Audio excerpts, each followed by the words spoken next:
On the evening of November 23, 2018, Chicago's Englewood neighborhood was gripped by an early winter chill, with snow dusting the cracked sidewalks of 67th Street. Lucas Wilson, a 42-year-old African-American detective with the Chicago Police Department, drove home after a grueling 12-hour shift. His 18 years on the force had hardened him to the city's violence, but his modest one-story home was a sanctuary. Inside, his wife, Miranda, a 39-year-old nurse at Mercy Hospital, and their 14-year-old son, Jacob, were his anchor. The dashboard clock read 9:17 p.m. as Lucas pulled into the driveway, the headlights catching the faint glow of a porch light flickering in the wind. He stepped out, his breath visible in the freezing air, unaware that his life was about to unravel. The front door was slightly ajar, a detail that pricked his instincts. Miranda was meticulous about locking up, especially in a neighborhood where gunshots were not uncommon. Pushing the door open, Lucas stepped into a dark hallway, his boots crunching on something wet. His hand fumbled for his phone, the flashlight beam revealing a trail of blood snaking across the hardwood floor. His pulse quickened as he followed it to the kitchen, where Miranda lay sprawled near the sink, her scrubs soaked crimson. 4 bullet wounds marred her chest and abdomen, her eyes frozen in a vacant stare. The metallic tang of blood overwhelmed the room, mingling with the faint scent of her lavender perfume. Lucas's training kicked in, but panic clawed at his chest as he sprinted to Jacob's room. His son was slumped in a gaming chair, headphones still looped around his neck, the controller resting in his lap. 2 bullets had torn through his torso, blood pooling beneath him. A half-finished math worksheet lay on the desk, a stark reminder of the normalcy shattered in moments. Lucas's hands trembled as he checked for pulses he knew he wouldn't find. His family, the core of his existence, was gone. Before he could process the scene or reach for his radio, the front door exploded inward. A tactical team from the Internal Affairs Division, clad in black vests, stormed the house, their weapons trained on him. Leading them was Captain Edward Clancy, a stern-faced officer with a reputation for ruthless efficiency. Lucas, still kneeling beside Jacob, was tackled to the ground, his wrists zip-tied behind him. His protests were drowned out by shouted commands. The officers moved with precision, as if the operation had been rehearsed. The search that followed painted a damning picture. In the garage, behind a false panel in the workbench, investigators uncovered 2.4 kilograms of cocaine, its street value estimated at $90,000 and $180,000 in neatly banded cash. Forensic technicians swarmed the house, collecting evidence with clinical detachment. The murder weapon, identified as Lucas's department-issued Sig Sauer P320, was found in a kitchen drawer, its grip bearing his fingerprints and gunshot residue consistent with recent firing. Ballistics confirmed the bullets extracted from Miranda, and Jacob matched the pistol. The precision of the evidence was chilling, each piece slotting into a narrative that seemed airtight. Investigators dug deeper, unearthing financial records that showed $312,000 in deposits to an offshore account in the Cayman Islands, linked to Lucas through a shell company. A burner phone, discovered in his locker at the precinct, contained text messages to an alias, Tiger, discussing drug shipments and police raid schedules. The messages referenced the Southern Cross, a cartel known for flooding Chicago's South Side with narcotics. Surveillance footage from a gas station camera on 66th Street placed Lucas's unmarked cruiser in the neighborhood at 9:03 p.m., 14 minutes before he claimed to have arrived home. The timestamp created a window prosecutors would later argue was sufficient for him to commit the murders. Lucas was booked into Cook County Jail by midnight, his badge confiscated, his identity reduced to a case number, CPD-18-3924. The media descended, headlines screaming of a rogue cop turned family annihilator. Community leaders, many of whom Lucas had worked with to curb gang violence, expressed shock but reserved judgment. Englewood's residents, however, were less restrained. Their grief for Miranda, a beloved nurse who volunteered at local clinics, fueling outrage. Jacob's school organized a vigil, his classmates leaving tributes of sneakers and candles outside the Wilson home, now cordoned off with yellow tape. The investigation moved swiftly. Captain Darrell Hayes, Lucas's direct supervisor, provided a statement detailing Lucas's recent erratic behavior, missed reports, unexplained absences. Hayes, an African-American officer with 25 years on the force, was a respected figure, his testimony carrying weight. Internal Affairs flagged Lucas's last case, a probe into a Southern Cross stash house, as a potential motive. Prosecutors theorized he had been skimming profits, and when Miranda discovered his double life, he killed her to silence her, with Jacob as collateral damage. The narrative was compelling, if horrifying, fitting neatly into the public's distrust of law enforcement. Lucas's arraignment on December 1, 2018, was a spectacle. Shackled in an orange jumpsuit, he stood before Judge Catherine Doyle, a no-nonsense jurist known for her tough stance on police misconduct.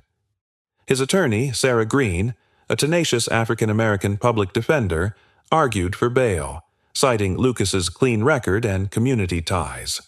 The prosecution countered with the brutality of the crime and the strength of the evidence, painting him as a flight risk. Bail was denied. As Lucas was led away, his eyes scanned the courtroom, searching for allies but finding only strangers. Behind bars, Lucas grappled with grief and disbelief. The man who had once mediated gang truces and coached Little League was now inmate number 47,291, confined to a 6-by-8 cell. His sleep was haunted by images of Miranda's lifeless body and Jacob's unseeing eyes. He wrote letters to his sister, Tanya, in Atlanta, proclaiming his innocence, but the weight of the evidence crushed hope. Tanya, a school principal, hired a private investigator, but early leads fizzled. The system, which Lucas had served for nearly 2 decades, seemed determined to bury him. By January 2019, pre-trial hearings revealed more. A neighbor reported hearing gunshots at 9:05 p.m., aligning with the surveillance timestamp. A forensic accountant testified to the offshore account's activity, with deposits timed to major Southern Cross busts Lucas had worked. The burner phone's metadata linked it to a tower near the crime scene. Sarah Green challenged the chain of custody for the gun and questioned the neighbor's reliability, but her motions were overruled. The case was a juggernaut, propelled by public pressure and political optics. Chicago's mayor, facing re-election, vowed justice for the Wilson family, a promise that felt hollow to Lucas. As the trial loomed, Lucas's isolation grew. Fellow inmates, aware of his former profession, targeted him. A cafeteria brawl left him with bruised ribs, a warning from a gang-affiliated prisoner to watch his back. Guards, many of whom knew him from the force, maintained a cold distance. The betrayal stung deeper than the physical blows. Lucas, a man who had prided himself on integrity, faced a reality where truth seemed irrelevant. The stage was set for a reckoning, but the path to it would be paved with blood and sacrifice. The trial of Lucas Wilson began on February 12, 2019, in the Cook County Criminal Courthouse, a towering structure of glass and steel that loomed over Chicago's West Side. The courtroom, packed with reporters, community activists, and grieving friends of Miranda and Jacob Wilson, buzzed with tension. Lucas, dressed in a navy suit provided by his sister Tanya, sat stone-faced as the prosecution laid out its case. The African-American detective, once a symbol of hope in Inglewood's troubled streets, was now cast as a monster, a cop corrupted by greed who slaughtered his own family to protect his secrets. The evidence was a meticulously constructed web, each strand tightening around Lucas's fate. Prosecutor Evelyn Carter, a seasoned African-American attorney with a reputation for dismantling defenses, presented a narrative that resonated with the jury. She described Lucas as a man living a double life, funneling drug money into offshore accounts while maintaining a facade of respectability.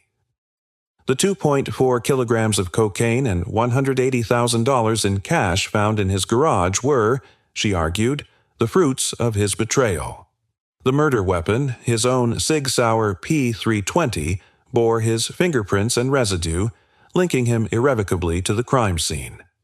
Surveillance footage from a gas station on 66th Street showed his cruiser entering the neighborhood at 9:03 p.m., contradicting his claim of arriving at 9:17. Carter leaned heavily on this 14-minute gap, asserting it was ample time for Lucas to execute Miranda and Jacob before staging his shock for responding officers. Forensic testimony bolstered the case. A ballistics expert confirmed the bullets recovered from the victims matched Lucas's gun, with no signs of tampering. A digital forensic analyst traced the burner phone's messages to a Southern Cross operative known as Tiger, detailing police movements and drug routes. Financial records revealed $312,000 in deposits to an account tied to Lucas, with transactions coinciding with major cartel busts he had worked. Captain Daryl Hayes took the stand, his authoritative presence commanding attention. He recounted Lucas's recent lapses, missed briefings, unexplained overtime, suggesting a man unraveling under the weight of his crimes. The testimony stung Lucas, who had considered Hayes a mentor, their shared heritage forging a bond over years of navigating a predominantly white department. Sarah Green, Lucas's attorney, fought an uphill battle.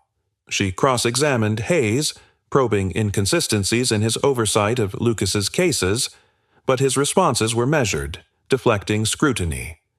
Green challenged the surveillance footage's clarity, noting shadows obscured the driver's identity, and questioned the gun's chain of custody, suggesting it could have been planted. Her motions to suppress the burner phone evidence were denied, Judge Catherine Doyle citing proper warrant protocols. Green called character witnesses, pastors, neighbors, Miranda's co-workers, who vouched for Lucas's devotion to his family, but their words paled against the physical evidence. The jury, a diverse mix including 3 African Americans, listened intently, their faces unreadable. On March 30, 2019, after a deliberation lasting 6 hours, the jury returned a guilty verdict on 2 counts of first-degree murder and drug trafficking. The courtroom erupted in murmurs as Lucas sat motionless, his eyes fixed on a photo of Miranda and Jacob he kept tucked in his pocket. Judge Doyle sentenced him to life without parole, a rare punishment reflecting the case's brutality and Lucas's status as a fallen officer. As he was led from the courtroom, protesters outside chanted for justice, their signs bearing Jacob's smiling face. Englewood mourned, but for Lucas, the world had already collapsed. Transferred to Stateville Correctional Center, a maximum security prison 40 miles from Chicago, Lucas entered a new hell. The facility's gray concrete walls and clanging gates became his reality. As a former cop, he was a target. Within weeks, an inmate affiliated with a South Side gang slashed his arm in the cafeteria, the wound requiring 12 stitches. Guards intervened slowly, their indifference palpable. A second attack in the exercise yard left him with a concussion, the assailants whispering warnings about snitches.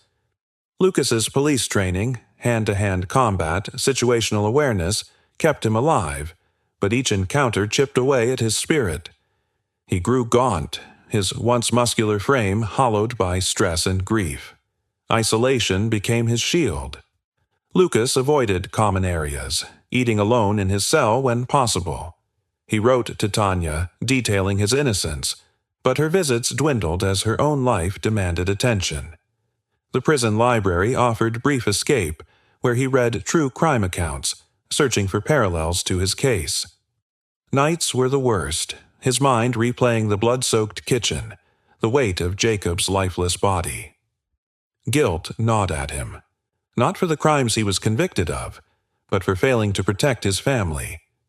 The system he had served had betrayed him, and hope seemed a luxury he could no longer afford. Everything shifted on April 7, 2020, when Oliver Banks, a 62-year-old African-American former banker, was assigned to Lucas's cell. Banks, convicted of laundering $5.2 million for the Southern Cross Cartel, was an unlikely ally. Frail and soft-spoken, he carried himself with the quiet dignity of a man resigned to his fate. One night, as the cell block fell silent, Banks revealed a bombshell. He knew Lucas was innocent. Over 3 days, he unraveled a conspiracy orchestrated by Captain Darrell Hayes, who had been on the cartel's payroll for years. Banks claimed Hayes ordered the murders to stop Lucas's investigation into a port smuggling ring. Miranda, Banks said, had overheard Hayes negotiating with cartel leader Rohan Mendez at the hospital, unaware of the danger her knowledge posed. According to Banks, Hayes's team drugged Lucas at a precinct retirement party, slipping sedatives into his drink. While he was unconscious in his car, they took his gun, killed Miranda and Jacob, and returned it before he woke. The cocaine and cash were planted, the offshore account fabricated using Lucas's stolen identity. Banks had seen payments, $1.2 million, funneled to Hayes through shell companies he managed for the cartel. The burner phone was a setup, its messages crafted to frame Lucas. The gas station footage, Banks insisted, showed Hayes driving Lucas's cruiser, a detail obscured by poor resolution. On April 10th, Banks slipped Lucas an SD card, hidden in a hollowed-out book. It contained bank statements, encrypted emails, and a memo outlining the frame-up. The next morning, Banks was found dead, hanging from a bedsheet in their cell. The official report cited suicide, but the cameras had malfunctioned during the critical hour. Lucas, devastated but resolute, hid the SD card in a crack in the cell wall. The evidence ignited a fire in him, a purpose to expose the truth and avenge his family. Escape became his obsession. Lucas studied Stateville's routines, guard shifts, transport schedules, camera blind spots. He befriended Mateo Cruz, a former electrician serving time for robbery, who knew the prison's wiring. Another inmate, Ronnie Pierce, a maintenance worker before his arrest, shared details about the facility's gates. In the prison workshop, Lucas hoarded materials, watch batteries, copper wire, a stolen screwdriver, crafting a crude smoke device. By June 2020, his plan was ready. On the 14th, during a court transport, he triggered the device on the bus, the smoke sowing chaos. He disarmed a guard, stole a Beretta, and vanished into the woods off Interstate 55, leaving a manhunt in his wake. Lucas's flight marked a turning point. No longer a victim, he was a fugitive with a mission. The SD card, now taped to his body, held the key to dismantling Hayes's empire. But the road ahead was treacherous, and the cost of justice would test the limits of his soul. Lucas Wilson's escape from the prison transport bus on June 14, 2020, sent shockwaves through Illinois. The Illinois State Police, in coordination with the Chicago PD and FBI, launched a manhunt unprecedented in its scale, mobilizing over 300 officers, K-9 units, and 3 helicopter teams. Electronic billboards along I-55 flashed Lucas's mugshot, warning of an armed and dangerous fugitive with military-grade training. The media frenzy painted him as a rogue cop turned vigilante, his face plastered across every news channel in the Midwest. For Lucas, a 42-year-old African-American fugitive, the dense woods south of Joliet became both refuge and crucible, his every step driven by the weight of the SD card taped to his chest, a digital testament to his innocence and his family's betrayal. Navigating the underbrush, Lucas relied on survival skills honed during his early years in the Chicago PD's tactical unit. He avoided main roads, scavenging food from abandoned campsites and drinking from streams. His destination was Chicago's South Side, where he sought Kyle Richardson, a childhood friend who ran an auto repair shop on 79th Street.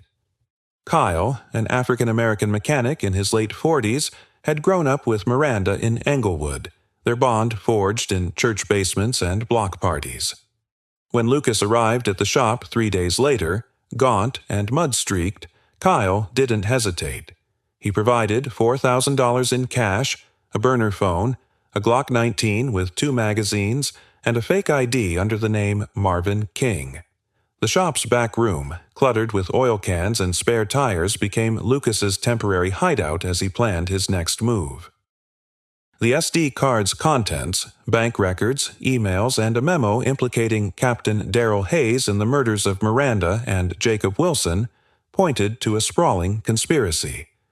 Lucas's first target was Judge William Reynolds, the 58-year-old jurist who had presided over his trial. On June 18th, under cover of night, Lucas infiltrated Reynolds' upscale home in Oak Park, a leafy suburb west of Chicago. Moving silently, he disabled the alarm system using techniques learned from Mateo Cruz in prison. Reynolds, alone while his wife visited family, was in his study reviewing case files when Lucas emerged from the shadows. The confrontation was swift and methodical. Lucas secured Reynolds to a chair with duct tape. The Glock trained on him as he laid out the evidence. Payments of $150,000 to Reynolds' account, funneled through a cartel shell company, in exchange for a rushed trial and suppressed defense motions.